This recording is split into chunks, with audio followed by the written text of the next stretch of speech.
Doctor साहब, मृत्यु क्या है? मृत्यु जो है वो कोई एक प्रकार से ट्रांजिशन है, यूँ समझ लें, इस जीवन से दूसरे जीवन की ओर जाने का। और मृत्यु कभी होती नहीं है हमारी, यानी कि एक अध्याय का अंत होता है। हर आदमी को क्वेश्चन भी करना चाहिए कि मृत्यु किसकी? अगर मैं मरता हूँ तो मरता क्या है मेरे भीतर? मेरी वासनाएं, मेरी इच्छाएं, मेरे सपने, मेरे अटैचमेंट्स, मेरे ईगो, मरते तो सब यही है ना। तो मृत्यु का डर किसका लगता? क्या प्रेम वास्तविक सत्य है या प्रेम छलावा है? प्रेम जो है ना, ये हर एक प्राणी का स्वाभाविक गुण है। वास्तव में प्रेम तो एक डाकू के अंदर भी होगा। प्रेम जो है किसी के जीवन में जब तक नहीं खिलेगा, जब तक उसके जीवन में डोमिनेशन होगा। पास्ट लाइफ में जब हम जाते हैं देखने के लिए, तो क्या इस जन्म की जो मुसीबतें दो लोगों के बीच हैं, हस्बैंड एंड वाइफ के बीच में, क्या वो हील कर सकते हैं पास्ट में जा करके? मैरिज होते हैं ना, आदमी कोई चीज़ अचीव करते हैं ना, वो उसके लिए कम इम्पोर्टेंट होने लग जाती है समय के साथ साथ। तो मेरा मानना है कि जीवन भर प्यार करना चाहिए और मरते वक्त शादी करनी चाहिए। ये तो बहुत सारे लोगों का स्कोप खोल देगा सर। शादी करते ही प्यार खत्म हो जाता है, ये प्रॉब्लम है सर। अगर सारी कुछ चीजें हमारे थॉट से बनती है तो हम भगवान के पास जाते क्या है मांगने? भगवान कभी किसी को कुछ भी नहीं देता। उसने जो देना था ना वो दे के भेज दिया। तो हर आदमी को अपने पर कृपा करनी होती है। नमस्कार सर। नमस्कार मेरा बहुत बहुत। अहो भाग्य कि आप हमारे स्टूडियो में आए, ये हमारा सौभाग्य है। Doctor NK. शर्मा, इस नाम से अब विश्व में मुझे लगता है कोई भी अनजाना नहीं रह गया होगा। रेकी एक्सपर्ट, नेचुरोपैथी एक्सपर्ट, एक हीलर और एक दार्शनिक, एक गायक, एक कवि। न जाने इनके बारे में मैं क्या क्या बोलूं, मेरे पास शब्द ही कम पड़ जाएंगे। तो चलिए आज डॉक्टर एन.के. शर्मा से वार्तालाप शुरू करते हैं और जानते हैं कि जिस जीवन की भागदौड़ में हम सब लगे हुए हैं, ये जानने के लिए कि जीवन में सुख कहाँ मिलता है, कैसे मिलता है, इसके बारे में डॉक्टर एन.के. शर्मा, जो कि पास्ट लाइफ रिग्रेशन एक्सपर्ट भी हैं, उन्होंने बहुत सारी ऐसी आत्माओं से बात की हैं जिन्हें मृत्यु के बाद पूर्व जन्मों में जाने का सौभाग्य प्राप्त हुआ। डॉक्टर साहब, मृत्यु क्या है? देखिए, जो भी चीज़ें फिजिकल फॉर्म में पैदा हो जाती है संसार में, चाहे वो पेड़ पौधे है, जीव जंतु हो, कोई भी हो, ह्यूमन बीइंग हो, तो उसकी एक सर्टन एजिंग प्रोसेस तो होगी ही। और उसके बाद उसको दुनिया से फिजिकल फॉर्म छोड़ के उसको सूक्ष्म जगत में प्रवेश कर जाना है। तो मृत्यु जो है वो कोई एंड नहीं है, एक पटाक शेप है, यूँ समझ लें। यानी कि एक अध्याय का अंत होता है, किताब जारी रहती है, यूँ समझ लें आप, क्योंकि वो एक अध्याय समाप्त करके फिर दूसरे अध्याय की ओर आगे बढ़ रहा होता है। तो इसलिए मृत्यु जो है वो एक प्रकार से ट्रांजिशन है, यूँ समझ लें, इस जीवन से दूसरे जीवन की ओर जाने का। और यूँ सचमुच देखा जाए तो मृत्यु कभी होती नहीं है हमारी रियल में, क्योंकि हमारी चेतना जो है वो बराबर मौजूद रहती है और चेतना को सब कुछ जानकारी भी होती है। मान लीजिए अगर मेरी मृत्यु हो गई और शरीर छोड़ दिया मैंने, तो मेरी चेतना कई दिनों तक, अगर मुझे अपने परिवार के साथ अटैचमेंट है तो मैं कई दिनों तक अपने परिवार के आसपास में मंडराऊंगा और फिर मुझे लगा कि सब अपने अपने में व्यस्त हो गए हैं। उसके बाद मेरी चेतना प्रकाश में चली जाएगी, अपनी यात्रा पे निकल जाएगी आगे यूँ। और फिर उसके बाद जैसे ही मेरा आगे का समय आया, 2 साल, एक इमीडिएट या साल 2 साल या 5 साल या 10 साल, तो फिर मैं अगला जन्म ले लूँगा, मान लो इस तरह से होता है। तो मतलब जिसके साथ मेरे संस्कारों का संबंध, अट्रैक्शन है, आकर्षण है, उसके वहाँ मैं चला जाऊँगा, यूँ समझ लें। तो एक प्रकार से सोल जर्नी जो है ना वो कंटिन्यूशन में चलती रहती है और हम हज़ारों जन्मों से मरते आए हैं, हज़ारों जन्मों से ऐसी यात्रा जारी रहेगी। तो मृत्यु जो है वो हर एक को, मतलब अगर जीवन को सचमुच जीना है ना किसी को, तो उसको मृत्यु को ज़रूर जानना चाहिए। क्यों मालूम है? क्योंकि जब तक आप मृत्यु को नहीं समझते ना, आप जीवन को कभी समझ भी नहीं पाएंगे। आप है ना फिर रूटीन और कैजुअली जीवन को जी रहे होंगे। देखिए, अगर मेरे दिमाग में अगर मैंने इस बात की पहचान कर ली कि अभी मैं आपके पास में 5 मिनट पहले आया और मेरे वो क्षण जो मैं घर से यहाँ तक आया वो सारे क्षण मर गए मेरे। मैं एक एक पल, अभी मैं बोल भी रहा हूँ ना, तो वो एक क्षण निकल गया और मैं अगले क्षण में प्रवेश कर गया। समझे ना? तो एक एक पल जो है मैं जो है मरता जा रहा हूँ। ये अनुभव आते ही आपको लगेगा कि यार तो मैं समय खो रहा हूँ, मुझे जीना चाहिए वास्तव में। तो और हर आदमी को क्वेश्चन भी करना चाहिए कि मृत्यु किसकी? अगर मैं मरता हूँ तो मरता क्या है मेरे भीतर? मेरी वासनाएं, मेरी इच्छाएं, मेरे सपने, मेरे अटैचमेंट्स, मेरे ईगो, मरते तो सब यही है ना। जी सर। तो मृत्यु का डर किसका लगता है? आदमी की इच्छाएं अपूर्ण रह गई या वासनाएं अपूर्ण रह गई, उसके लिए डर लगता है ना। अगर एक ऐसी आत्मा से आप मिलते हैं, कभी कई घरों में जाते होंगे आप, जो कहते हैं कि तैयार है भाई, भगवान जब चाहें उठा ले, हम तो बस हमें अब कोई ज़रूरत नहीं, मतलब अब हम तृप्त हैं अंदर से, ऐसा होता है ना। तो वो तृप्ति जो है जीवन में आ जाती है, तो फिर मृत्यु नहीं लगती। उनको लगता है कि मैं अब अगले जन्म की तैयारी कर रहा हूँ जी मैं, वास्तव में। फिर वो ऐसे सोच के जाता है। आज आपको जानकर के हैरानी होगी, आज ही के ही शायद नवभारत या हिंदुस्तान टाइम्स में एक हैदराबाद तेलंगाना के एक व्यक्ति का एक आर्टिकल आया है। उसने अपनी कब्र खुद 14-15 लाख रुपया लगा के बनाई है और वो मार्बल की बहुत सुंदर उसने कब्र बना के उसके चारों तरफ फुलवारी वगैरह सब डेवलप की है और वो जाके रोज़ वहाँ पे बैठता है उसके आसपास, और वो अपनी पत्नी के कब्र के आसपास बनाई है उसने। है तो वो हिंदू, पर वो पता नहीं कब्र क्यों बनाया उसने।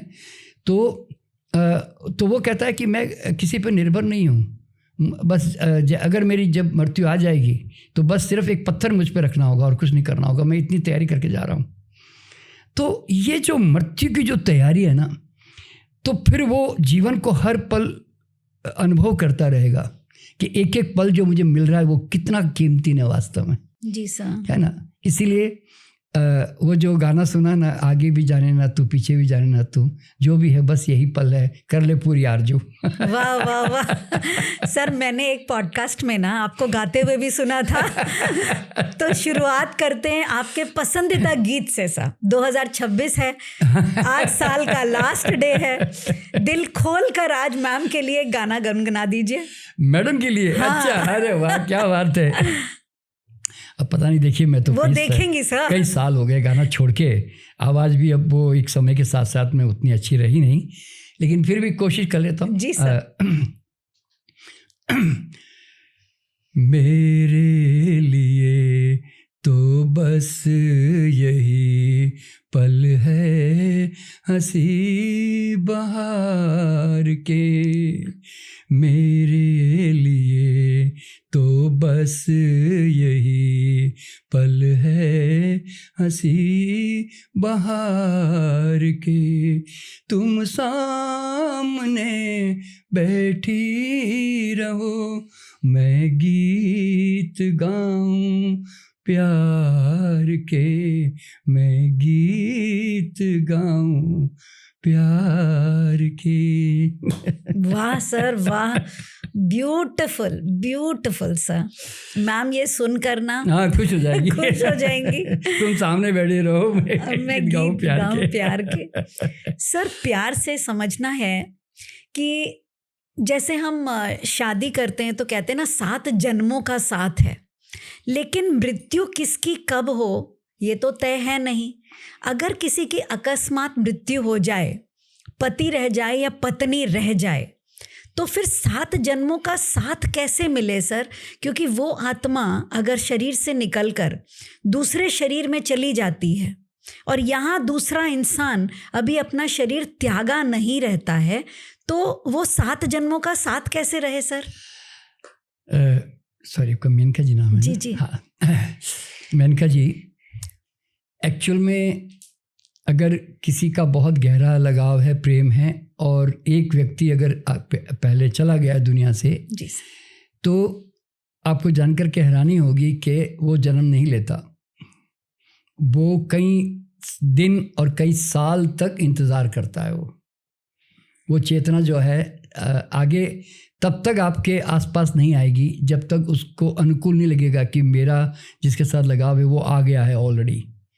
मान लो मेरी पत्नी 50 साल की उम्र में चली गई सपोज, और मैंने 80 साल 30 साल में और आगे ज़िंदा रहा, तो मेरी पत्नी भी जो है करीब करीब 40 साल जो है वेट करेगी, जब तक मैं अगला जन्म लेकर, जब तक मेरा जन्म नहीं होता तब तक वो मेरे आसपास के कहीं न कहीं वो जो है जन्म लेने का प्रयास करेगी। तो वो सोल जो है ना वो इंतज़ार करती है वास्तव में यूँ। तो इसलिए वो ऐसा नहीं है कि वो कोई शरीर धारण कर लेगी। अच्छा। हाँ, वो कभी भी ऐसा नहीं करती है। देखिए कई सोल जो है ना कई सालों तक जन्म नहीं लेती।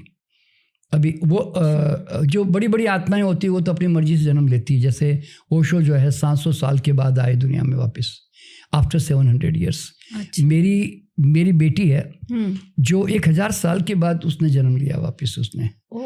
तो वो विश्वनाथ के नाम से साधु थी, एक्चुअली वो आध्यात्मिक जगत की थी।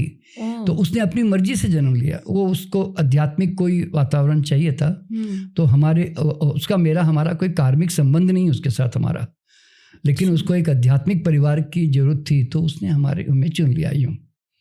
तो इस तरह से तो सोल जो है पता कितने सालों तक नहीं आएगी, वो उनकी डिसीजंस होती है अपने आप में। अच्छा। हाँ, इसलिए वो कोई ऐसा दिक्कत नहीं है कि 7 जन्म का साथ है तो वो चलता रहेगा, बराबर टाइम से आता रहेगा।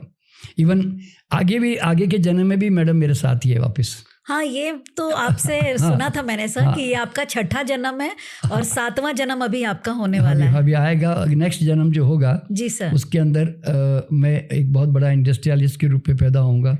अच्छा। हाँ, मतलब पता नहीं वो आध्यात्मिक जगत की, मैं 3000 साल से आध्यात्मिक जगत की यात्राएं करते हुए आ रहा हूँ। हाँ। और अभी मेरा जो जन्म जो है वो एक बड़े उद्योगपति के रूप में हो जाएगा। तो मैं खुद हैरान हूँ कि यार मतलब जीवन का शायद एक पार्ट मेरा अधूरा रह गया, तो शायद वो पूरा करने के लिए वो आ रहा है वो। अच्छा सर, पास्ट लाइफ में तो मुझे पता है कि आपसे मतलब आप you are a Guru of past life regression. आपसे तो 6000-7000 मास्टर्स रेकी एक्सपर्ट्स आज दुनिया में। सर ये जो आंकड़ा है ये आप ही से सुनना चाहूँगी कि 31 सालों से आपने कितने लोगों को पास्ट लाइफ और रेकी इनकी प्रशिक्षण दी है? देखिए पास्ट लाइफ तो है करीब करीब हम लोग 46,000 के करीब 46,000, ये पर्सनल बता रहा हूँ मैं, 46,000 लोगों को जो है उसमें ग्रुप सेशन भी लेता हूँ मैं। जैसे मैं 5,000 लोगों को भी एक साथ लेके जाता हूँ। मैं थोकबंद आदमी हूँ थोड़ा इस फील्ड में। अरे बाप रे। तो इतना आज तक दुनिया में ऐसा काम किसी ने किया नहीं कभी। जी सर। कि और इसमें हमने वर्ल्ड रिकॉर्ड बनाया, हमें वर्ल्ड रिकॉर्ड का सर्टिफिकेट है हमारे पास में। तो इसलिए 46,000 जो है ना वो बहुत जल्दी बनते जा रहे हैं। और वो हर महीने मैं लेता हूँ तो जनरली 150-200 हर महीने ज्वाइन होते रहते हैं। अच्छा। तो आप समझते हैं कि एक साल में ही हमारे 3-4 हज़ार हो जाते हैं। तो इसीलिए तो इस तरह से अभी इतने सालों से काम कर रहे हैं, 30 सालों से। जी सर। तो अब तक तो 46,000 के करीब हो गए हमारे जी। तो ये अपने आप में भी वर्ल्ड रिकॉर्ड है, क्योंकि आज तक कोई भी दुनिया का कोई पूर्व जन्म विशेषज्ञ के पास में इतने बोलते हैं लोग नहीं है। सर रेकी में कितने लोगों को आपने ट्रेन किया है? रेकी में करीब जो है हम लोग 9 लाख कुछ 10,000 12,000 के आसपास पहुंच गए हम लोग। और हम बहुत जल्दी, बस अभी ये मार्च अप्रैल तक हम 1 मिलियन हो जाएंगे हम। My God, Bravo sir, excellent excellent. ये आज तक रेकी में दुनिया में किसी के पास ऐसा है नहीं। तो we are the world largest organisation. Sir you all are giving employment sir, इतना मतलब ये एक नेकी का काम आप करने जा रहे हैं। You are creating employments. अब नेक्स्ट जन्म में आप एक इंडस्ट्रियलिस्ट बनकर एक नया पैमाना खोलने वाले एम्प्लॉयमेंट का। ये नहीं, मुझे क्या लगता है कि शायद ये जो मैं एक निस्वार्थ भाव से जैसे बोलता ना, मैं जो रेकी आज में आप जानते हैं कि रेकी हम आजकल ऑनलाइन और जो ऑफलाइन भी कर रहे हैं वो बिल्कुल फ्री सेशन है। पहले फर्स्ट लेवल। अच्छा। पहले तो चार्ज करते थे बहुत पहले, 15 साल पहले। पर अभी तो हम चार्ज नहीं करते ना, अभी कम से कम 10 साल से चार्ज नहीं करते हम लोग। अच्छा। फर्स्ट लेवल सबके लिए फ्री है, चाहे कितने भी लोग आ जाओ। तो उसके कारण ये जल्दी नंबर बढ़े, क्योंकि जब हमने फर्स्ट लेवल फ्री करना शुरू किया ना तो 500, 1000, 3 ऐसे ग्रुप आने लग गए। तो देखिए मूल बात मेरी क्या थी कि लोगों के अंदर रेकी की जानकारी पहुँचे, करेक्ट, ताकि वो इस विद्या का उपयोग करके दवाओं से, डॉक्टरों से, बीमारियों से अपने आप को बचा सके। यूँ तो बस वो पर्पज़ मेरा सॉल्व हो गया। यूँ सर, अभी आपने बोला कि जब प्रेम होता है तो एक आत्मा दूसरा शरीर धारण नहीं करती है, लेकिन फिर दूसरा आपसे ये भी जानना है कि क्या प्रेम वास्तविक सत्य है या प्रेम छलावा है? नहीं, देखिए क्या होता है कि प्रेम जो है ना, ये हर एक प्राणी का स्वाभाविक गुण है वास्तव में। ये तो आपने जानवरों में भी देखा होगा कि चाहे कुत्ते हो, बिल्ली हो, शेर हो, हर एक के अंदर हिरन हो, हर एक अपने अपने बच्चों के साथ, अपने परिवार के साथ एक प्यार लगाव रखती है ना, और वो निस्वार्थ भाव की तरह ही होता है इस तरह से। लेकिन जो ह्यूमन बीइंग का जो प्रेम है ना, उसके अंदर थोड़ी सी प्रॉब्लम क्या है कि प्रेम तो एक डाकू के अंदर भी होगा, हर एक के अंदर प्रेम होता है। सिर्फ उस फूल, प्रेम के फूल के ऊपर ना, जो कोमल फूल है उसके ऊपर बहुत सारी पत्थर की परतें चढ़ जाती है, तो वो प्रेम जो है ना नीचे दब जाता है। देखिए प्रेम जो है किसी के जीवन में जब तक नहीं खिलेगा, जब तक उसके जीवन में डोमिनेशन होगा। देखिए जब आप परिवार में किसी को डोमिनेट करते हैं ना, तो वहाँ शासन होता है, तो शासन से गुलामी पैदा होती है। तो गुलामी पैदा होगी तो गुलाम आदमी आपसे स्वतंत्र होना चाहेगा ना, तो वो प्रेम वहाँ पे आपका प्रेम वहाँ पैदा नहीं होता। और जिन परिवारों में इमोशनल ब्लैकमेलिंग होती है कि जैसे अभी माँ है, पत्नी है, ऐसा नहीं करोगे तो फिर वो पर रोने लग जाएगी, अभी परेशान हो जाएगी, यानी तो मेरी माँ डिप्रेशन में चली जाएगी। तो ये सब इमोशनल जो ब्लैकमेलिंग होती है ना, ये मजबूरियाँ पैदा करती है। जैसे आप कितनी भी बिजी हो और आपकी पत्नी अगर नाराज़ हो रही है, तो आपका हस्बैंड क्या कहेगा, अरे यार वो नहीं तो चिढ़ेगी, नहीं तो जाके नाराज़ हो जाएगी, फिर खाना नहीं खाएगी, या मैं इसलिए चला जाता हूँ जल्दी थोड़ा। तो ये जो मजबूरी जो पैदा होती है ना, ये प्रेम पैदा होने नहीं देती कभी भी, रियल प्रेम। और जहाँ पर हिसाब किताब होता है ना जिन परिवारों में, कि थोड़ी थोड़ी बातों पे मैं तुम्हारे लिए कितना, ये रात दिन मैं तुम्हारे लिए मरता हूँ, मैं तुम्हारे लिए ये करता हूँ, मैं तुम्हारे लिए ये करता हूँ, या बच्चों के लिए हिसाब किताब करते हैं कि मैंने तेरे लिए इतना पैसा खर्च किया, ऐसे जो भी। तो ये सब चीज़ें जहाँ वहाँ बिजनेस होता है, हिसाब किताब का मतलब है अकाउंट होता है। तो जहाँ अकाउंट होता है वहाँ प्यार कहाँ से पैदा होगा, वो तो सवाल ही नहीं पैदा होता, ठीक है ना।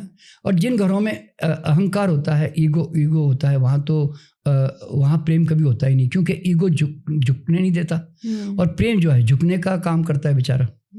तो इसीलिए क्या होता है कि तो ये जो 4-5 जो चीज़ें हैं ना, जो हर आदमी के अंदर जनरली अगर ये है, तो आपके प्रेम में रुकावट आएगी। फिर आपको प्रेम का जो रियल आनंद है ना, वो फूल, वो सुगंध आप अपने जीवन में कभी ले नहीं पाओगे आप। इसीलिए इन चीज़ों से बचना चाहिए। तभी तो अनकंडीशनल लव जो वर्ड यूज़ करते हैं हम लोग, कि भाई प्रेम निस्वार्थ होना चाहिए। वैसे होता नहीं, ऐसा होता नहीं है। लेकिन देखो एक बात बताऊं मैं, क्या होता है मालूम है, हमारा प्यार जो है ना, एक तो अच्छा, और जहाँ पॉसेसिवनेस होता है ना, अधिकार होता है, तो इसका मतलब एकाधिकार जैसे बोलते हैं उस तरह से, तो वो भी, वहाँ भी प्रेम नहीं होता। एक्चुअली वो प्रेम नहीं है, वो उसमें भी है ना।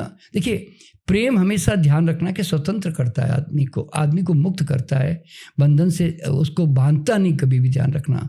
प्रेम में मुक्त होता है आदमी, बहुत फ्रीडम महसूस करता है, आनंद महसूस करता है, क्योंकि प्रेम का स्वभाव ही वही है वास्तव में। यूँ तो और जनरली क्या होता है कि जनरली लोग है ना, कुछ भी करते हैं तो एहसान गिनाना शुरू कर देते हैं। प्रेम करते तो एहसान गिनाते हैं, कुछ करते हैं तो एहसान गिनाते हैं।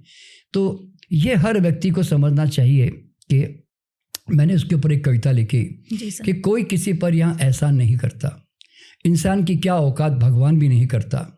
हमारी दी हुई हर मदद, हमारा दिया हर दान, हमारा दिया हर प्रेम, हमारा दिया हर सम्मान, किसी पे एहसान नहीं।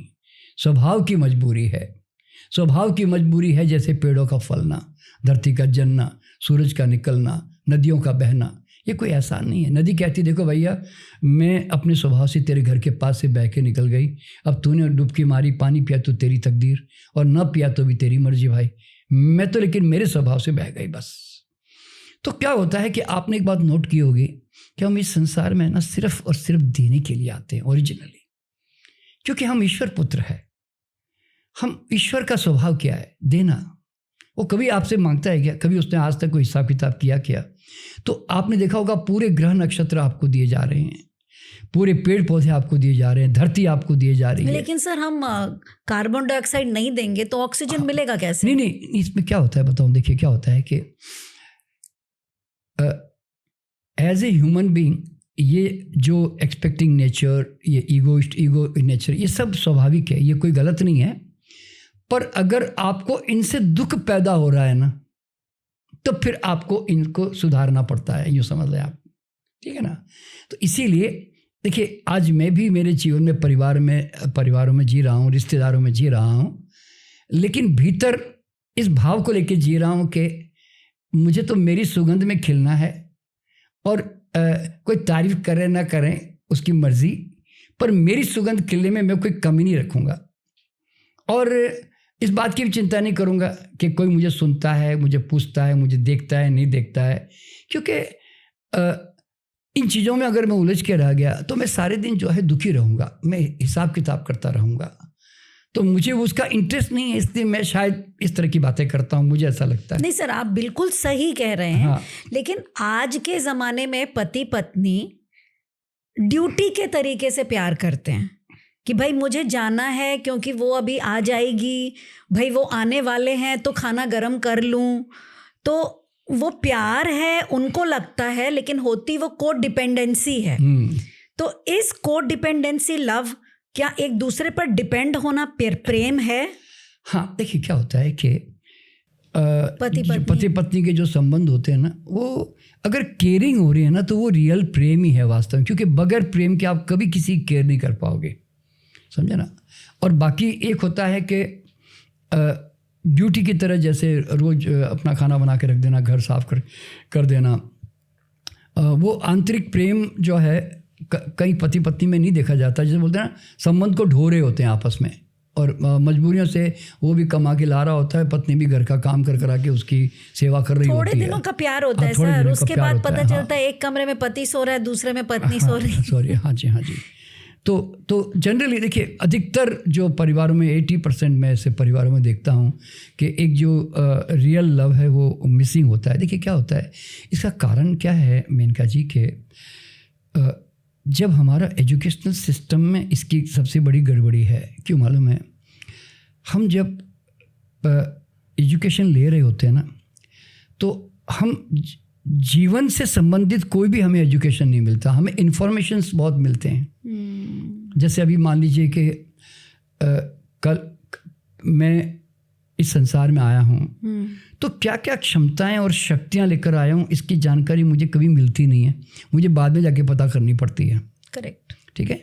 तो क्योंकि मैं एजुकेशन का मतलब क्या कि I am knowing everything about myself and the whole world, इसके लिए एजुकेशन है ना। अच्छा, फिर बाद में क्या होता है कि कल मैं शादी करूँगा, तो औरत एक बिल्कुल डिफरेंट कैरेक्टर है, ह्यूमन बीइंग, और मेल बिल्कुल डिफरेंट कैरेक्टर है, और दोनों आपस में मिलने वाले हैं। तो हमें उनकी जो साइकोलॉजी होती है ना, और उनके लाइफ में कहाँ मिसिंग पार्ट है, वो उनको सिखाया ही नहीं जाता। आज कोई भी लड़का लड़की टेम्पररी लव अफेयर करके शादी करके आ तो जाते हैं, फिर बाद में धीरे धीरे जो है ना वो संबंध चूँकि बंध चुके हैं, इसलिए वो साथ में रह रहे होते हैं। करेक्ट, समझे ना आप। तो ये कारण क्या है, क्योंकि मेल के अंदर फीमेल के प्रति जो एक रेस्पेक्ट होनी चाहिए ना, वो डेवलप नहीं हुई अभी तक उसके अंदर के एक फीमेल क्या चीज़ होती है, एक शक्ति के रूप में होती है, वो एक रेस्पेक्टेबल है, वो एक मदर है, इस तरह से। और वो मतलब आपके जीवन दुनिया में आपके घर का पिलर बनी हुई है, आपके लिए बच्चे तो संसार में लाई है, आपका परिवार बना रही है, आपकी देख रेख कर रही है। तो वो जो कृतज्ञता का जो भाव होता है ना एक महिला के प्रति, वो उसके अंदर सिखाया नहीं गया ना उसको। क्योंकि देखिए कारण क्या है कि उनके माँ बाप ऐसे ही रैंडमली जी गए, ये उनके बच्चे वो भी रैंडमली जिए जा रहे हैं। आज देखिए ना, हम पति पत्नी के संबंध जो है ना, बोलते हैं ना, हमारी जितनी समझ और अक्ल है हम उतने ही उसको ढो रहे हैं, यूँ समझ लें ओरिजिनली। और तो पहली बात तो ये एक अगर बहुत अच्छी तरह से अगर इसका एक सब्जेक्ट हो एक 8 दिन का 10 दिन का, बल्कि गवर्नमेंट को ऐसा नियम बनाना चाहिए कि जब तक आप वो पति पत्नी का डिप्लोमा नहीं करोगे तब तक आपको मैरिज सर्टिफिकेट नहीं मिलेगा। करेक्ट। क्यों? आपने साइकिल चलाई नहीं और आप साइकिल लेके दोनों निकल जाते हो, करेक्ट, फिर गिरते पड़ते उसको सीख जाते हो। तो इसलिए तो ये एक ज़रूरी बात है। अच्छा, फिर कल आपके बच्चे होंगे, आपको बिल्कुल नहीं मालूम कि बच्चों की साइकोलॉजी क्या होती है। फिर आप अब मर्जी आए वैसे उनको थोपते हो, डांटते हो, बिहेव करते हो या प्यार भी करते हो, जो भी करते हो, मतलब फिर वो है ना, आप है ना, आपको बच्चों के प्रति समझ नहीं होती है। तो इसीलिए फिर बच्चे जो है फिर अपने स्वभाव से जैसे खिलना है तो खिल गए, और यानी तो सप्रेस हो गए, यानी तो फिर आपके दुश्मन हो गए। करेक्ट। मतलब ऐसी बातें हो जाती है इस तरह से। तो इसीलिए मैंने देखिए हमारे यहाँ भी जो बच्चे हुए, तो ये तो मैं अपना सौभाग्य मानता हूँ कि मैं थोड़े दार्शनिक लोगों को सुन पाया मैं बचपन में जी। तो उसके कारण मेरे अंदर ये बात पहले से थी कि जो भी बच्चे आज मेरे जीवन में आ रहे हैं ये मेरे बच्चे नहीं है वास्तव में। अच्छा। ये सोल है जिन्होंने मुझे चुना है पास ऑन होने के लिए। They are trespassers. ओके। वो मेरे थ्रू पास ऑन हो रहे हैं और वो मेरे मेहमान हैं। एक्चुअली मेरे बच्चे जो है गेस्ट है मेरे लिए। मुझे उनकी सेवा करनी है। मुझे उनको ये पूछना, भाई साहब आपके लिए चाय अच्छी स्कूल लाऊं, आपके लिए अच्छे अच्छे खिलौने लाऊं, भाई साहब आपके अच्छे ऐसे। तो ये मैं कोई ऐसा नहीं कर रहा हूँ, मतलब बच्चों से एक्सपेक्ट नहीं करना चाहिए, सवाल ही नहीं पैदा होता। देखिए क्या होता है कि मैंने अभी एक थोड़ी देर पहले बात क्या बताई, हम ईश्वर पुत्र हैं, हम देने के लिए आते हैं संसार में। तो आपके माँ बाप ने आपको पाला, आपका फर्ज है आप आगे बच्चों को पालो। आपके बच्चे उनके बच्चों को, वो अपने बच्चों को पालेंगे। तो होता क्या है कि अब जब उसके बच्चे हो जाते हैं ना, जब वो आपका बेटा या उसकी तरफ आकर्षण होकर उनको ध्यान दे रहा होता है ना, तो आपको परेशानी होती कि यार हमें कम ध्यान दे रहा है। लेकिन ये समझना बड़ा ज़रूरी है कि अगर आप समझते हैं कि अगर वो रिवर्स प्यार उल्टा आवे, देखिए ये रिवर्स होने का कारण नहीं है, पर रिवर्स चाहिए कि भाई उसका प्यार मुझे वापस आवे, तो फिर उसके दिमाग में आपको वो बड़ी स्ट्रांग मेमोरी छोड़नी पड़ेगी कि जब वो आपके बारे में सोचे तो उनको लगे कि यार मेरे माँ ने, मेरे बाप ने यार मेरे लिए इतना किया है, इतना प्यार दिया, इतनी मुझे तकलीफ में मेरे को मतलब उठाया है, I must take care of them. ये भाव कब आता है? आपने कभी भी नोट किया होगा, किसी के प्रति आज आपका एक नौकर आपकी बहुत सेवा करता है तो आपके दिमाग में भाव नहीं आता कि I must take care of him, उसके आगे का जीवन का मुझे सुध लेनी चाहिए। Correct. तो वो सुध कब आती है? जब उसके माइंड में वो ऐसी मेमोरीज होती है। तो नहीं आती है, इसका कारण क्या होता है? अधिकतर बच्चों के दिमाग में क्या आता है? बड़ा रोका, बड़ा थोपा, बड़ा टोका। समझे ना?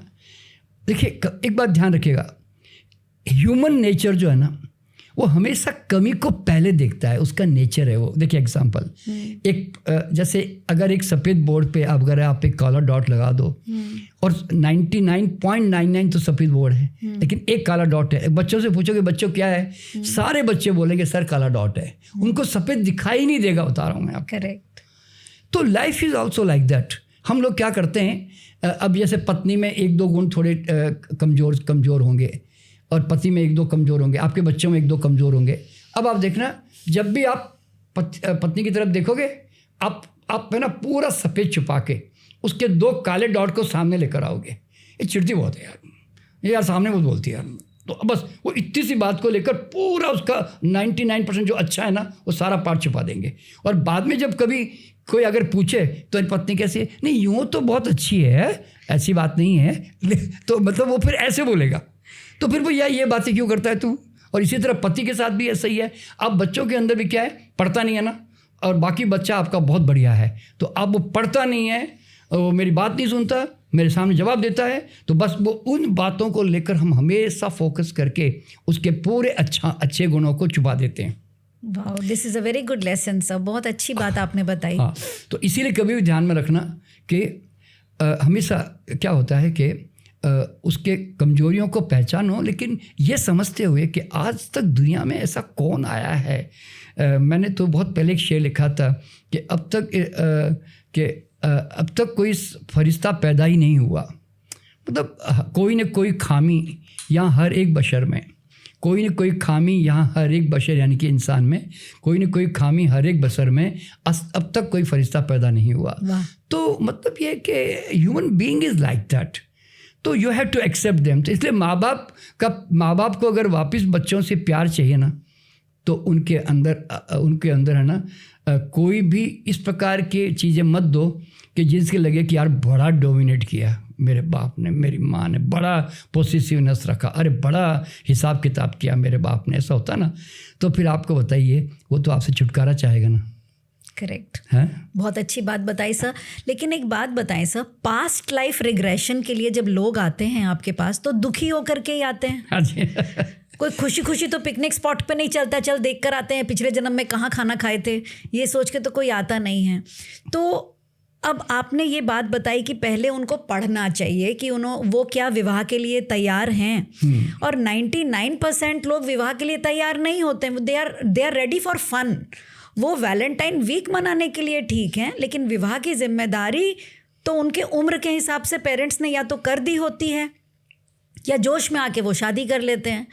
तो पास्ट लाइफ में जब हम जाते हैं देखने के लिए, तो क्या इस जन्म की जो मुसीबतें दोनों लोगों के बीच हैं, हस्बैंड एंड वाइफ के बीच में, क्या वो हील कर सकते हैं पास्ट में जा कर के? हाँ जी। देखिए क्या होता है, यहाँ पे मैं एक बात बताना चाहूँगा, क्योंकि हमारी भी शादी को 45 इयर्स हो गए हैं। और मेरा लव अफेयर होके शादी हुई, ठीक है ना। वो जैन परिवार से, मैं ब्राह्मण परिवार से हूँ, ठीक है। और बहुत तकलीफ़ों से उसको लाया हूँ, मतलब बहुत तकलीफ देखकर, मतलब लड़ा के समाज से उसको लाया हूँ। हाँ, ठीक है ना। तो और सच्ची बताऊँ ना तो हमारी शादी हुई नहीं है। ये कैसे सर? देखो मैं लेकर आया, हाँ। और अब तो मुझे एक मेरे सर्टिफिकेट चाहिए था। हाँ। तो मैं आर्य समाज में गया। हाँ। उस समय। हाँ। और आर्य समाज में पंडित ने एक फूल माला दी कि ये इसको पहना दो जी, और उसने कहा ये तुम पहना दो जी। और वो पहना के वहाँ पे उन्होंने 10 मिनट का हवन किया और बोले जी लो जी अब आपकी शादी हो गई जी, ये लो सर्टिफिकेट, बस खत्म। ना घोड़े पे बैठा, ना लाल साड़ी पहनी, ना कोई कुछ किया, सिर्फ एक मंगलसूत्र ले लिया था, बस वो उसको पहना दिया उस समय। तो एक्चुअल में क्या है कि मेरा जो अनुभव है इस बात के बारे में कि मैरिज होते हैं ना, आदमी कोई चीज़ अचीव करते हैं ना, वो उसके लिए कम इम्पोर्टेंट होने लग जाती है समय के साथ साथ। द मोमेंट यू अचीव, एक कार आप लेने आती है, बड़ा उसके साथ आप 8-10 महीना 2 महीना बड़े उसके साथ जुड़े रहते हो, फिर धीरे धीरे वो कार नामक चीज़ पड़ी है घर में, और समझे ना। करेक्ट। तो पत्नी भी क्या होता है, देखिए जब तक उसको संतान नहीं होती ना 1-2 साल तक मान लो, तब तक थोड़ा वो ठीक ठाक चलता है। संतान होते ही हर हस्बैंड को समझ जाना चाहिए कि उसकी स्वाभाविक आकर्षण बच्चे की तरफ जानी चाहिए, और वो उसको मैक्सिमम टाइम उसको मिलना चाहिए ना कि तुमको। लेकिन वो हस्बैंड समझ नहीं पाता, और फिर उसके कारण क्या होता है, उसको लगता है कि वाइफ आजकल मेरी तरफ कम ध्यान दे रही है, समझा ना। तो ये तो मेरा मानना क्या मालूम है, मैंने ऐसा अनुभव किया कि जीवन भर प्यार करना चाहिए और मरते वक्त शादी करनी चाहिए। ये तो बहुत सारे लोगों का स्कोप खोल देगा सर। सारे यही सुनना चाह रहे थे। प्यार कर लो पहले, क्यों शादी करते प्यार खत्म हो जाता है, ये प्रॉब्लम है। ओके। तो भाई शादी करने से यानी कि अक्वायर करने से जो प्यार मर जाता है, हाँ। तो भैया उसको थोड़ा दूर करो ना, थोड़ा लास्ट में कर दो ना जरा, नहीं तो आगे का पूरा इतनी जिंदगी जो है वो ढोने में लग जाएगी।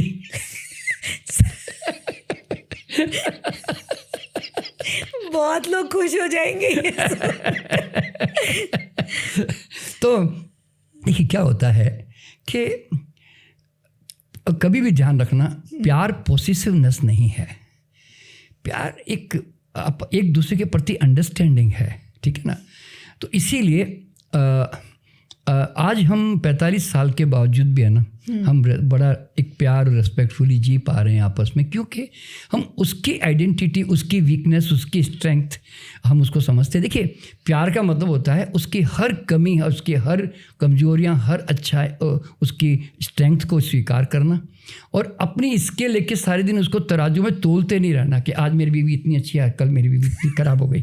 ऐसे ये जो करते ना सारे दिन, मेरा हस्बैंड आज इतना अच्छा है, कल वापस ख़राब हो गया।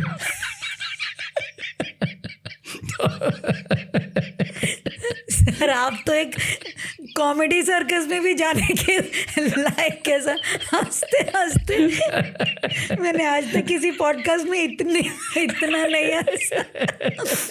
नहीं, ये वाकई में मुझे हंसी आती है कभी देख करके कि जब देखो किसी से बात करो तो वो अपने हस्बैंड वाइफ या उसके सासू जी के बारे में ना चर्चा कर रही होती है, कोई ना कोई कर रहे होते हैं, तो वो है ना 2 दिन तो अच्छे करके बोलते, 2 दिन बेकार हो गए बोले वापस। तो मैं बोला ये क्या, तो राजू लेके बैठे हैं सारे दिन, 100 ग्राम 200 ग्राम, आज मेरी सासू 100 ग्राम की है, कल 200 ग्राम की हो गई।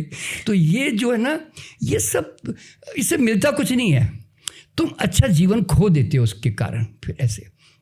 तो देखिए, मैंने एक जो बात बताई ना कि शादी जैसे जो कर्म को जो है ना करने के लिए, जब तक एक या तो उसको जैसे बोलते हैं ना, कुछ स्पिरिचुअल एस्पेक्ट जो होते हैं इसके, एक अच्छे गुरु के पास जाकर, जो भी अपने अपने धर्म गुरु के पास जाए, पर ये प्रॉपर उसकी अच्छी अंडरस्टैंडिंग होनी चाहिए। क्योंकि अब अगर मान लो कि कुछ धर्मों में कहते हैं नहीं, औरत को तो जमीन पाँव की जूती बना के रखना भैया, अगर इस तरह के धर्म होंगे तो फिर वो बड़ी मुश्किल हो जाएगी। ऐसे अभी कई अलग अलग तरह के धर्म है, तो इसीलिए थोड़ा ये समझो कि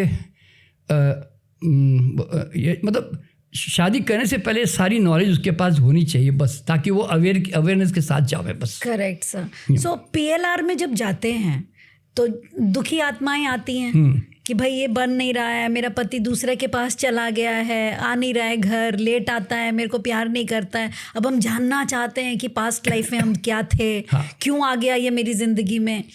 तो सर, क्या प्रॉब्लम सॉल्व होती है कि बस वो घूम घाम के आ जाते हैं? नहीं, देखिए इसमें क्या होता है, मैं आपको बताता हूँ कि जनरली जितने भी संबंध बनते हैं ना पति पत्नी के, वो कहीं ना कहीं हमारे पूर्व जन्मों से रिलेटेड भी होते हैं अधिकतर, और कई संबंध रिलेटेड नहीं भी होते हैं, मान लो 25% नहीं भी होते हैं। अच्छा। इसका कारण क्या होता है, हमारे समाज की ये समस्या है अपने आप में कि घर में लड़की पैदा होते ही माँ बाप सोचते हैं कि लड़की बस चली जाए किसी भी तरह, पराए घर बोलते हैं, वो पराया धन है ऐसा मान के। तो इसके कारण क्या होता है, जो एक 8 10 15 20 25 50 लड़के देख दिखा के तंग आके कहते हैं अब इससे तो कर ले भाई, मतलब लॉटरी की तरह काम होता है उसमें फिर। इसीलिए उसमें जम गए तो जम गए, नहीं जमे तो नहीं जमे, तो ढोते रहे साथ में, ऐसे जैसे बोलते हैं ना किसी के साथ बांध दो जी गाय को बस।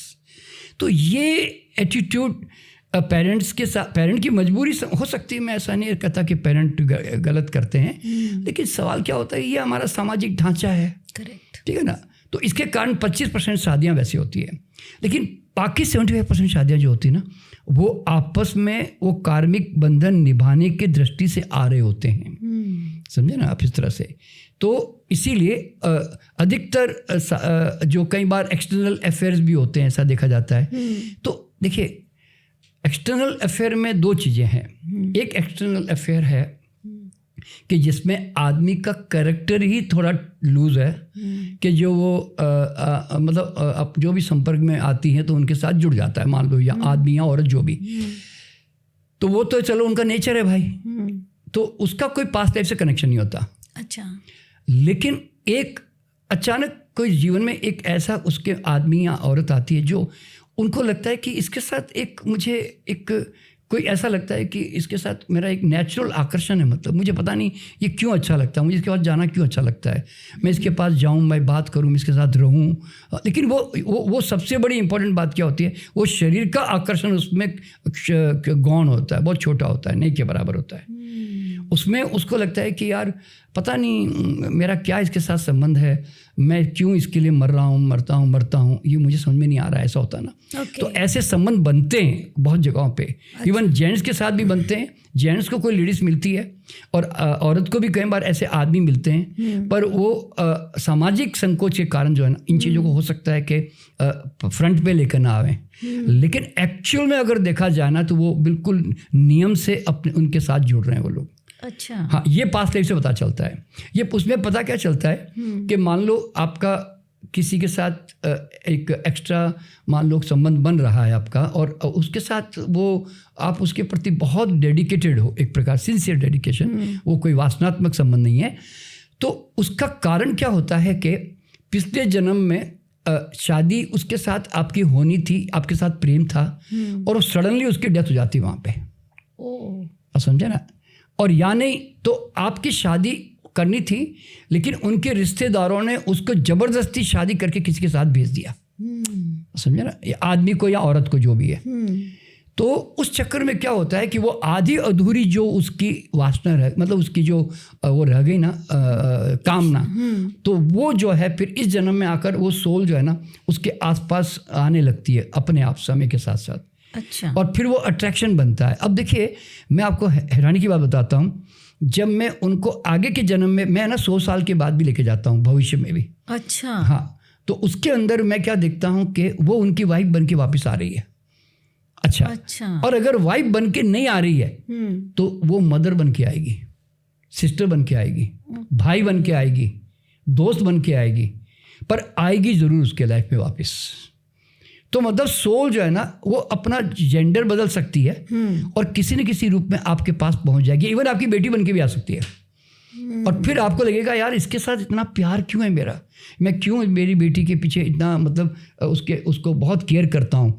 तो पिछले जन्म में जाकर देखते तो पता चलता है अरे वो तो उसकी पत्नी थी पिछले जन्म में। तो हमारे ही परिवार की जो आसपास लोग होते हैं ना वो कई बार हमारे पिछले जन्मों से कनेक्टेड होते हैं। तो इसलिए उनको गलत नहीं समझना चाहिए। तो देखिए इससे फ़ायदा क्या होता बताऊँ।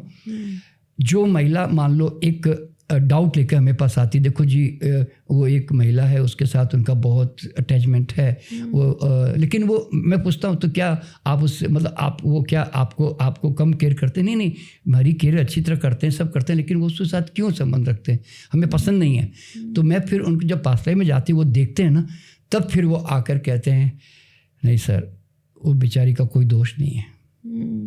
तब फिर वो है ना एक रेस्पेक्ट क्रिएट करते हैं उसके प्रति। वो जो आपने कहा ना बदल गए कि नहीं बदल गए, तो वो अब अपने हस्बैंड को दोष नहीं देती अब, समझे ना।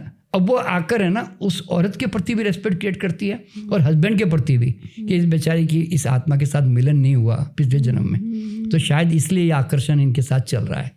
अच्छा। तो ये देखिए क्या होता है, इग्नोरेंस इज द प्रॉब्लम ना। तो जैसे ही आप अवेयर हो जाते हो उस कॉज एंड इफेक्ट के बारे में, तो then you are free, absolutely free. तो और पास्ट का तो सर आपने बता दिया। हाँ, और भविष्य का भी आप देख लेते हैं। हाँ जी, देखिए क्या होता है कि एक बार हमारी चेतना जब ऊपर आ जाती है ना बॉडी माइंड से मुक्त होकर, फिर ऊपर है ना टाइम स्पेस नहीं है, समय सीमा क्षेत्र नहीं है। इसलिए मैं कहूँ 1000 जन्म इधर जाओ तो 1 सेकंड में 1 सेकंड है, 1000 जन्म इधर पीछे जाओ तो 1 सेकंड में पहुंच जाओगे, 1000 जन्म आगे जाओ तो 1 सेकंड में पहुंच जाओगे। तो इस तरह से तो फ्यूचर भी ऑलरेडी डिजाइंड है हमारा। वो क्यों डिजाइंड है? क्योंकि आप कोई इसी जन्म के बाय प्रोडक्ट थोड़ी हो भाई। आप कितने हजारों जन्म जीते हुए आ रहे हो। मानव योनि जो है, देखिए मानव की हम लोग वैसे अगर देखा जाए तो 3.5 लाख साल पहले मानव धरती पर आया करके लोग कहते हैं, ठीक है ना, जो हिस्ट्री कहती है। और 70,000 साल पहले उसके अंदर विचारों का उद्गमन हुआ और वो विचार करने लगा। तो फिर धीरे धीरे वो फिर ऐसे समाज बनाया, ऐसे बोलते हैं ना, जंग जो भी करता रहा। तो अल्टीमेटली इतने कितने जन्म उसके बीत गए।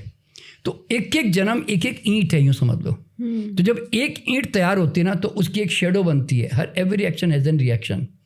तो इसीलिए एक पास्ट में एक ईंट बनती है तो उसकी शेडो बन जाती है ऑटोमेटिकली। क्यों? कर्मा है ना, वो आपने कर्म इकट्ठा किया ना आपने, तो उसकी शेडो बन जाती है। उसका फल आना है वापस आपके सामने फिर दोबारा।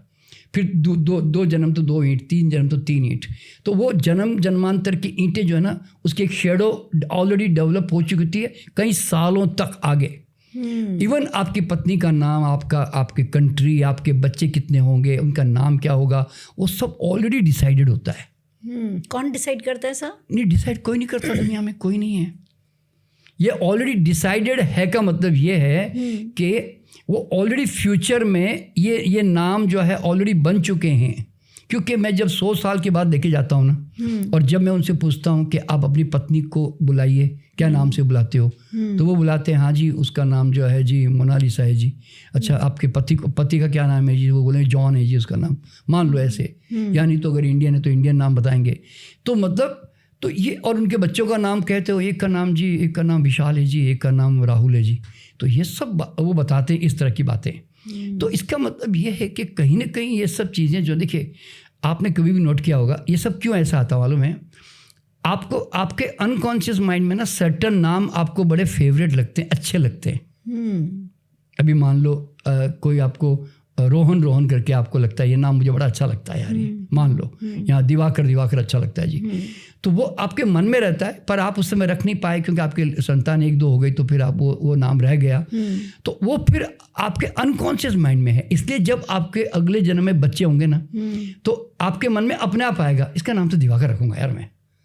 ये जो आपने कभी सोचा ना, जैसे आपने अभी भी देखा होगा, जैसे आपके बच्चे हुए होंगे तो आपको लगा ये नाम रखूंगा मेरा बच्चा होगा, तो वो नाम कहाँ से आया भाई?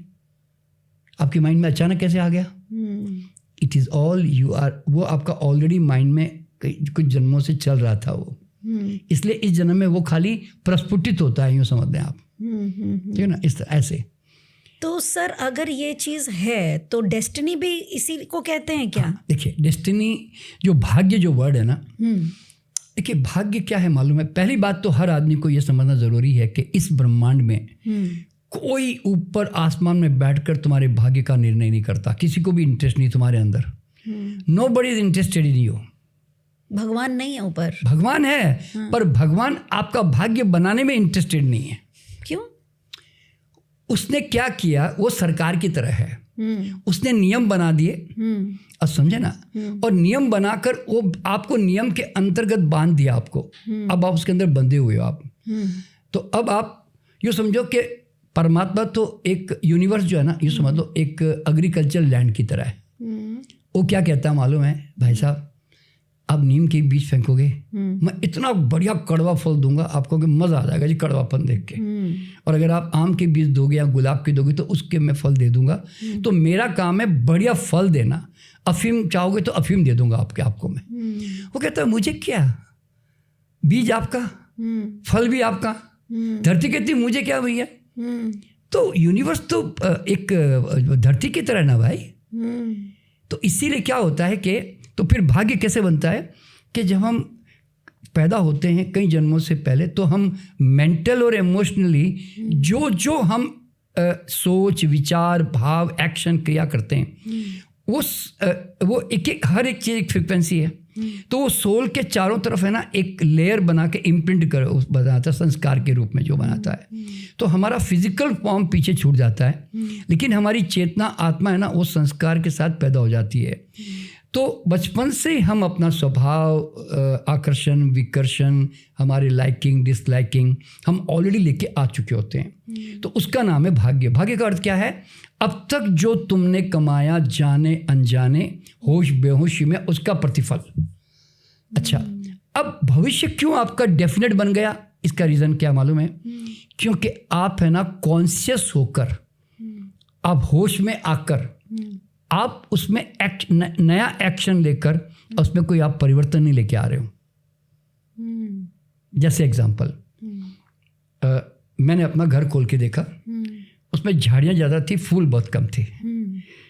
तो मैंने ऑब्जर्व करके देखा यार मेरे घर में इतने कम फूल नहीं, मेरे घर में तो साहब फुलवारी से भर जाना चाहिए जी।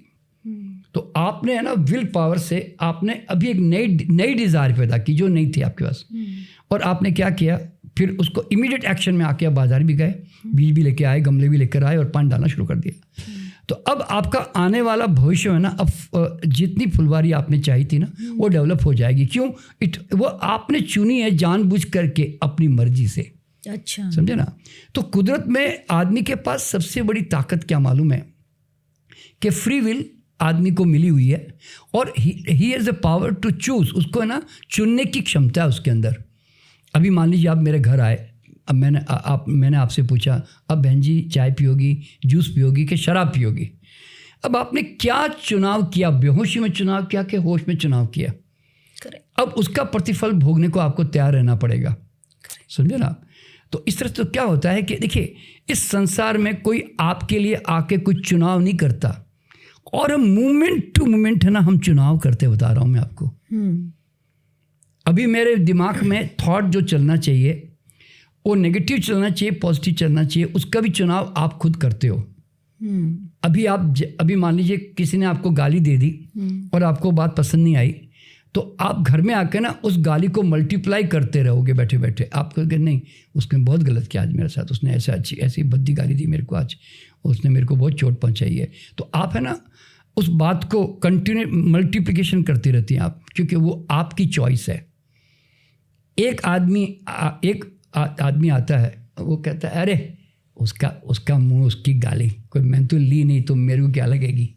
उसने मान लो ऐसे सोचा, तो वो घर आके वापस नॉर्मल हो गया। ऐसे मैं एक एग्जांपल बताता हूँ। देखिए, मैं इसको एक छोटी सी आपको घटना बताता हूँ। जैसे बॉम्बे में लोकल ट्रेन चलती है, ठीक है ना? तो बॉम्बे के लोकल ट्रेन में क्या होता है, 4 लोग चढ़ते हैं। एक आदमी चढ़ता है तो उसको है ना भीड़ बहुत होती है, धक्का बहुत लगता है चारों तरफ से। तो धक्का लगता है तो वो चिड़ के सबको बोल रहा होता है, अरे भाई साहब साइड में करो ना, कैसे खड़े, मुझे धक्का दिए जा रहे हो आप। तो वो है ना चिड़ के गुस्सा कर रहा होता है और उसको बड़ा गुस्सा आ रहा होता है। फिर दूसरा आदमी है, उसको भी धक्का लगता है। तो धक्का लगता है तो वो थोड़ा सा आराम से कहता है, भाई साहब ज़रा संभल के खड़ो ना, मुझे तकलीफ़ हो रही है। वो आराम से बोलता है, उसको गुस्सा नहीं आता, पर वो थोड़ा नॉर्मल बात करता है। फिर तीसरे आदमी को भी धक्का लगता है, तो वो धक्का लगता है ना, तो वो इधर धक्का लगे तो इस तरफ हो जाता है, इधर धक्का लगे तो यूँ हो जाता है, इधर धक्का लगे तो उधर हो जाता है। तो वो उसके दिमाग में क्या होना, मैं साला जीवन में धक्के की सेवा लगेगा क्या? इस ट्रेन में चढ़ते हैं तो लोकल ट्रेन में और क्या मिलेगा? तो उसके दिमाग में ये ऑलरेडी फिक्स्ड है, तो वो धक्के को लेता ही नहीं दिमाग में।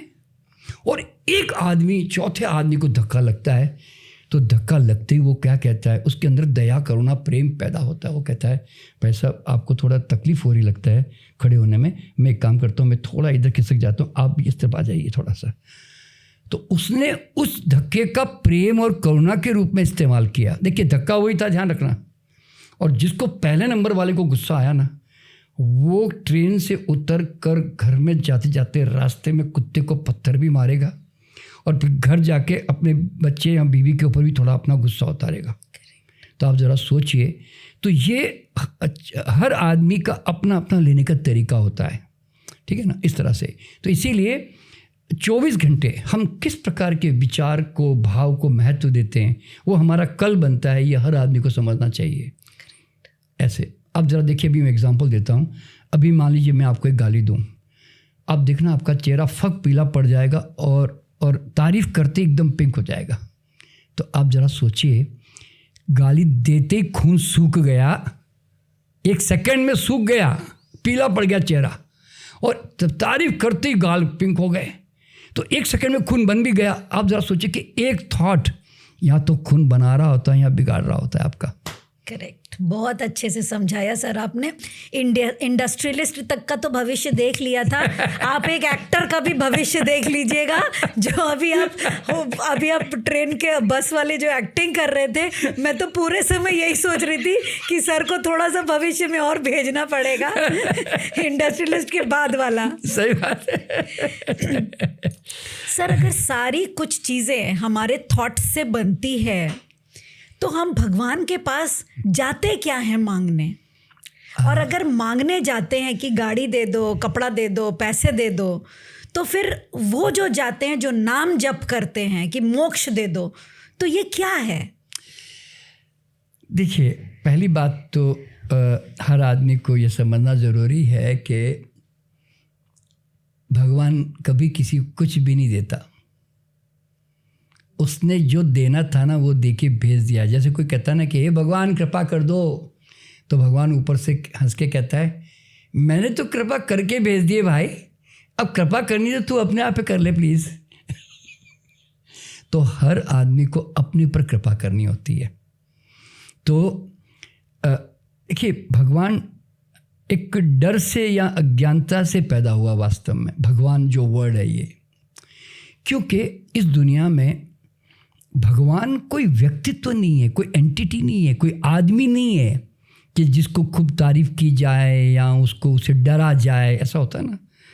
तो ये आदमी की अपनी सोच है कि भगवान ऐसा होगा इसलिए उसका स्तुति करो जी, उसके 1000 नाम लो जी, उसके नाम से यज्ञ करो जी और बलि दो जी, नहीं तो वो नाराज़ हो जाएगा और नहीं तो वो मेरा काम कर देगा। तो ये आदमी की अपना डर है जो कि वास्तविक डर नहीं है, बल्कि ये बहुत झूठा डर है उसके दिमाग में, बता रहा हूँ। क्योंकि ईश्वर जो है ना इस संसार में, देखिए हमारे शास्त्रों में इतना क्लियरली कहा हुआ है, तत्वमसि, यानी कि ईशावास्यम इदम सर्वम, सब कुछ ईश्वरमय है। ईश्वर नहीं बोला, ईश्वरमय है बोला। इसका मतलब ये हुआ इस संसार में हमारे चारों तरफ जो ऐश्वर्य का जो बिखराव है, ये ईश्वरीय सत्ता है, ये ऐश्वर्य ईश्वर है। ये जो भगवान नहीं है, भगवत्ता है। गॉड नहीं है, गॉडलीनेस है। डिवाइन नहीं है, डिविनिटी है। तो हर आदमी को समझना क्या चाहिए मालूम है, God is an expression, God एक अभिव्यक्ति है, ईश्वर एक स्वाद है, वो जीवन का अनुभव है, वो खोज का विषय नहीं है, वो होश का विषय है। अगर आप जाग के जियो तो सिवाय ईश्वर के कुछ भी नहीं, बता रहा हूँ। मतलब तुम्हारी अपनी औकात क्या है। आज मैं अगर बोल रहा हूँ तो मेरी क्या औकात है, मैं कहाँ से बोल रहा हूँ भाई। कोई प्राण ऊर्जा भी मेरी नहीं है ना। आज अगर मैं देख रहा हूँ तो वो ऊर्जा वो भी मेरी नहीं है, बता रहा हूँ मैं आपको। तो मैं किसको कहूँ कि मैं हूँ करके।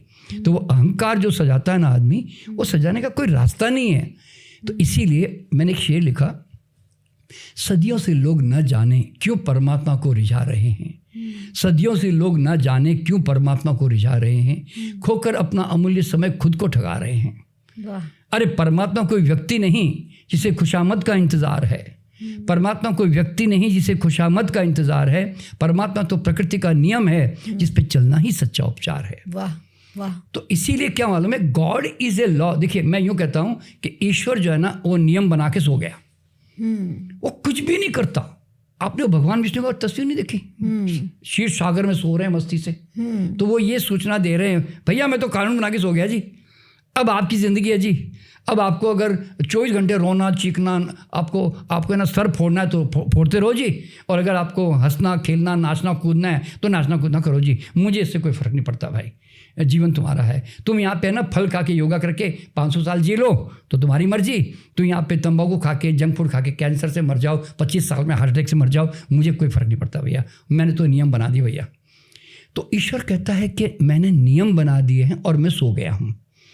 और इस संसार में ईश्वर कुछ नहीं करता, ना वो सुनता, ना तुम्हारी इच्छाएं मनोकामना पूरी करता। ध्यान रखना, वो कहता है जो भी घटेगा संसार में नियम से घटेगा भैया, ऑटो पायलट पे है सब कुछ। तो इस नियम को हमने कहा धर्म।